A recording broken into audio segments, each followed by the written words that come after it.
So here I am today with another unit of biology class 12. This is for class 12 and we are moving to the other unit, that is the genetics. So in this unit the first chapter which we are going to deal with is with principles of inheritance and variation. So you must be knowing the meaning of inheritance because already you all have studied in class 10 about heredity and evolution and variation also, since all about the reproduction you have learnt right now. So what there are certain changes because of sexual reproduction. You saw certain differences amongst one individual with the another. So this is what, nothing but variation. So before going into the chapter, first of all, there is one word which we will be coming across in genetics, and he is the father of genetics. I should give a brief description about him rather than again go into the chapter. He is nothing but he was a great personality, and he is no other than Mendel. So what it is, that's why the laws which we have to study has been named after him. That is Gregor J. Mendel.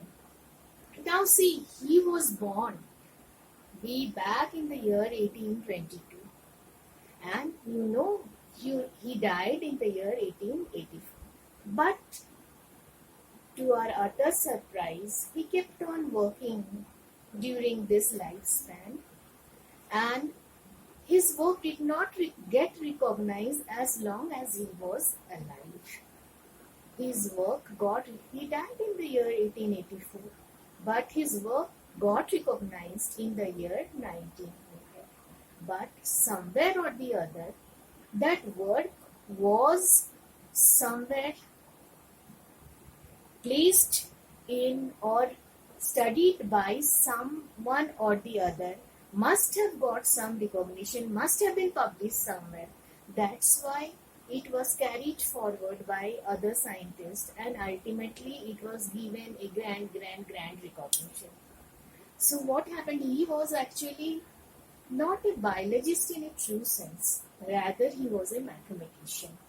And moreover, you do not know, he was a priest, he was having the job of a priest. So in the garden, wherever he was working as a priest, there in the vicinity, there was a garden or lot of land where he could pursue his studies.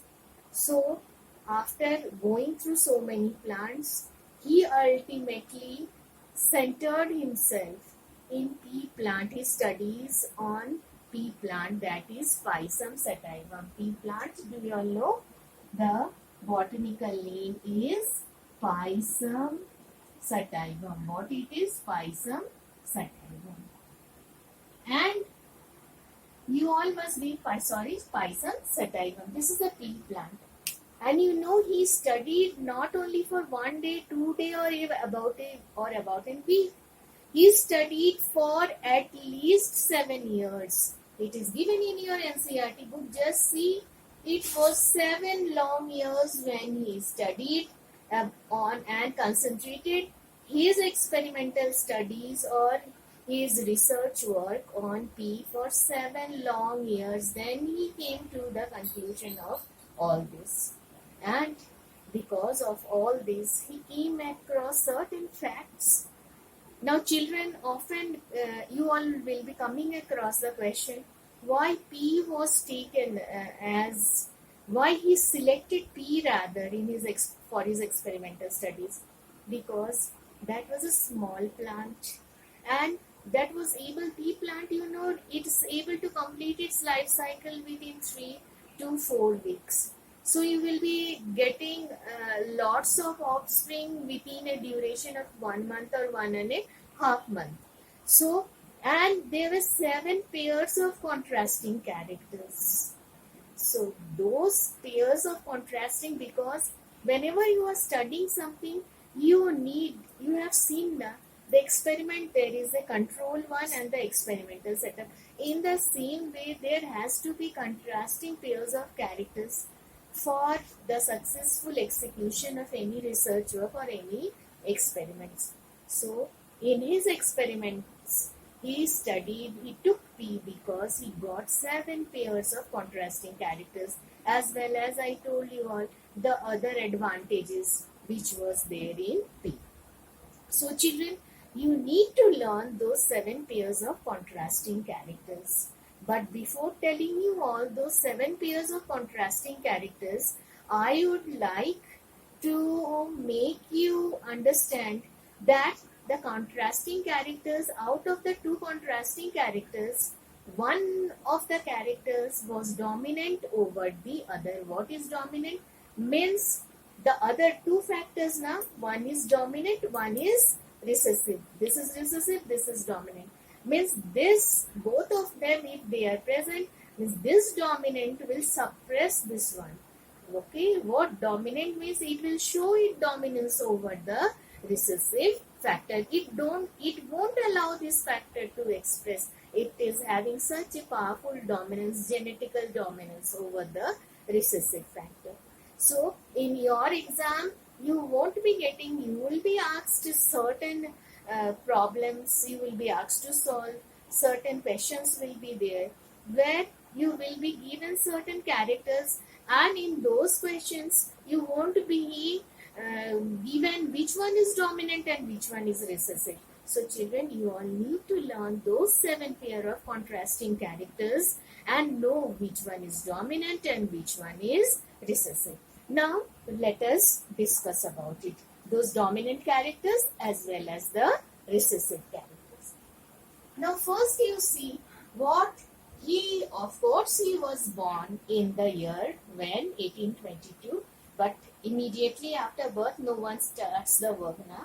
So he started his hybridization experiments on garden pea. Nothing else, what? Garden pea, Pisum sativum. For 7 long years, you see now, 7 long years. From when? 1856 to 1863. And as a result of which he published or he proposed what? Laws of inheritance. In the next video, this is my very first video. Okay, so in the next video, we will be carrying out all those laws and all. Today, I'll just explain the basic terms and the basic things. Now, I told you he took up Py because there were 7 pairs of contrasting characters. So let us see the characters one by one.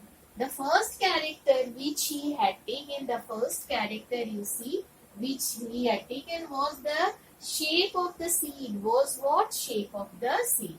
The shape of the seed may be round or the shape of the seed may be wrinkled. Round means exactly the round shape. And wrinkled, do you know? Somewhat सिकुड़ा हुआ सा वो रहता है. तो dominant seed shape में dominant कौन सा factor है?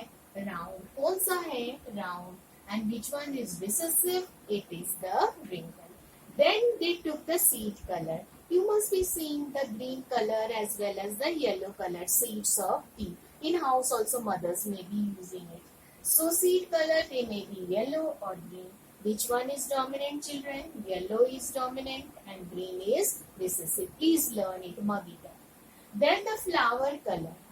Pea, you must have seen flowers are of 2 colors. That is the violet as well as the white. Which one is dominant? The violet is dominant. Pot shape means वो जो pot रहता है, मटर छिम्मी देखते हो ना, market से आता है, वो छिम्मी पॉट शेप क्या होगा? फुल है या कंस्ट्रिक्टेड है, मतलब फुला हुआ है या सिकुड़ा हुआ है. फुल जो है वो डोमिनेंट है, जो कंस्ट्रिक्टेड है वो क्या है? रिसेसिव है. नाउ द पॉट कलर भी क्या होगा? ग्रीन होगा या येलो होगा. ग्रीन है तो वो क्या है? डोमिनेंट है. लेकिन देखो सीड कलर में येलो डोमिनेंट था. Okay, in the seed colour which was dominant? Yellow. But in the pod color, which one is dominant? Green is dominant over what? Yellow. the flower position, whether they are axial or they are terminal.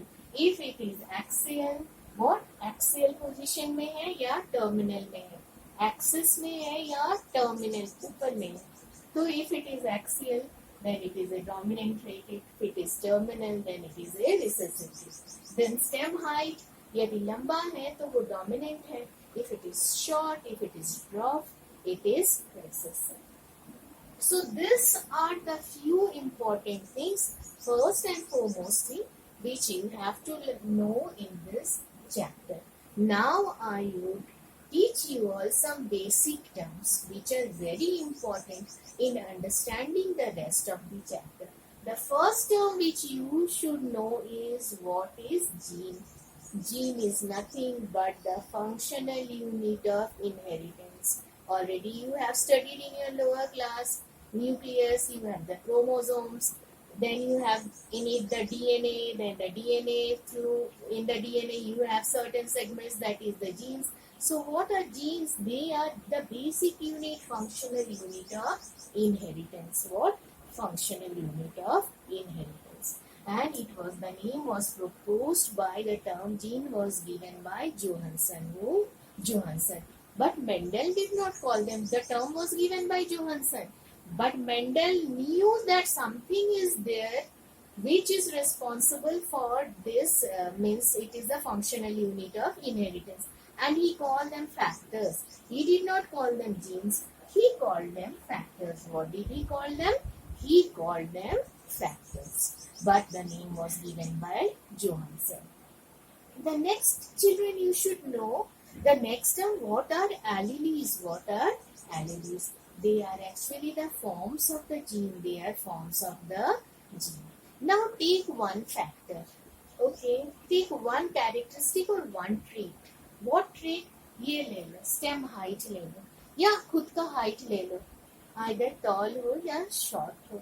ठीक है, तो वो जो gene है जो height को control कर रहा है, तो उसमें फॉर्म्स रहेंगे बेटा, डिफरेंट फॉर्म्स रहेंगे. वो फॉर्म्स कोई ड्रॉप के लिए है, कोई टॉल के लिए है. तो वो डिफरेंट फॉर्म्स किसके लिए? हाइट के लिए है ना वो जीन्स. तो उसका जो डिफरेंट फॉर्म्स ऑफ जीन्स है उसको क्या बोलते हैं? Alleles. What it is known as alleles. देखो, यदि डोमिनेंट है वो फैक्टर, जीन में भी डोमिनेंट फैक्टर है ना, बताए ना, there are two forms, dominant and recessive. यदि वो डोमिनेंट है तब क्या है? टॉल है. तो उसको कौन से फॉर्म से? बड़ा टी से इंडिकेट कर रहे हैं. यदि रिसेसिव है, ड्रॉप है, तो what we are indicating? We are indicating with small T. So ultimately you see what you are getting. It is, of course, if both of them come together, I'll teach you all how it becomes tall. But when both of them are coming together, what it will or ultimately be what? If both the alleles come together, because they can, for any character to get expressed, it has to be in pairs. It has to be in pairs. अब जब when bigger T is there along with smaller t, so obvious thus bigger t will be dominating the smaller t, and the offspring or whatever the generation would be, it would be represented by tall. It would be represented by tall. Now the next is, there are two terms, homozygous and heterozygous. Now see, homozygous means both the allelic forms will be same. Both the allelic forms will be same. बड़ा T या छोटा T छोटा T. That can be flower color also, or other characteristics also you can take. Homo means same. I told you all, it has to come in pairs. Okay, allelic form of the genes to get expressed. Now, if it is homozygous dominant, then what would happen? Both of them has to be homozygous. Remember, homozygous means same. Both the forms, allelic forms, same. So T. Recessive, both of them TT, homozygous same. But if it is heterozygous, this is also tall, this is also tall. But you see, hetero means different forms na, allelic forms you can see different. One bigger t and one smaller t. This was the next two terms. The next term which you should know is the phenotype and the genotype. Now, if you go to the garden or if you see yourself, okay, suppose I see a tall person, I would simply say he is very tall. Seeing it means just the physical appearance. I'm just seeing he is tall, I'm telling him tall. That is the phenotype. एक गोरे से इंसान को देखते हैं and I tell him he is so fair ना. So just because I can observe the external appearance, I can say he is fair. But children, there is quite some difference. There some genetic constitution is inside. Because you saw na, a person can be tall because of homozygous condition also, because of heterozygous condition also. So we cannot tell from outside he is tall because of homozygous condition or because of heterozygous condition. We can simply say he is tall. But when you come, that is the phenotype when you are looking it from outside. But when you study the genetic constitution, means you come to know he is tall because of homozygous or heterozygous condition. Then what you are going to give the basic information about the genetic constitution, and that is known as genotype. What it is known as genotype. Now, what next? You will come across that tall pea plant has been crossed with dwarf pea plant. That is nothing but crossing. Okay, that is nothing but the breeding or the hybridization process. Next term you will be coming across filial. Filial means you will be saying first generation, second generation. They are indicated by first filial generation, second filial generation. Then again you will be coming across one very important term that is known as Punnett square. What it is known as Punnett square. Actually, what happened? I told you that was having a great knowledge of mathematics. Mendel was rather a mathematician. So he gave certain calculations. He carried out his experimental studies in the form of a checkerboard-like structure, where he crossed the gametes of one parent with the gametes of another parent, and the offsprings were expressed in the form Punnett square or Punnett square, were given in the form of a square that is known as Punnett square. So in the next part, that is part 2, I will start with monohybrid inheritance as well as with the laws.